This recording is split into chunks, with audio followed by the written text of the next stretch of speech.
when we think about property tax, the one thing that certainly so many folks, hardworking folks in Connecticut, each year have to pay a large chunk of their personal income towards.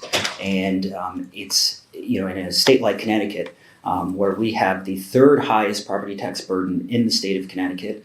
Was recently a report done that showed that 45 states in particular have very regressive tax burdens, including Connecticut. But the fact that of those 45 states, we still have the third highest property tax burden shows that we still have a long way to go in terms of property tax reform. There are so many measures we can take a look at, but I think what's most important is really diving deep into the data, understanding where we are falling short in terms of areas that haven't been explored.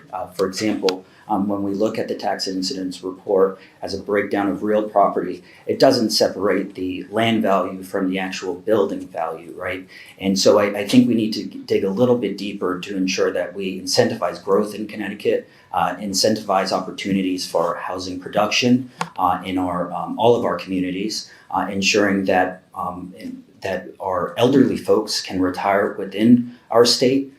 So I would just hope that, in the next few hours when the Finance Committee, I serve as a member of the Finance Committee, will be deliberating on this report, that we really dive deep into these questions to ensure that we actually get answers as to how we can provide meaningful property tax relief to taxpayers. Just another fun fact, the real property tax represents 68% of the tax burden in Connecticut, and the total tax collection of property taxes was about $12 billion.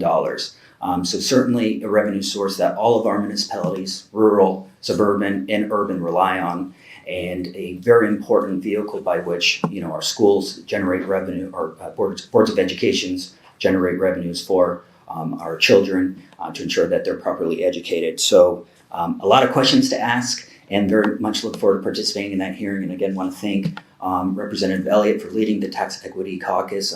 Seems to me like a cross-section of progressives, moderates, everything in between. And when we talk about tax equity, it's really about ensuring that we have a tax structure that is equitable for all residents, that every single one of us pays our fair share. Because when that happens, this entire state succeeds. Thank you.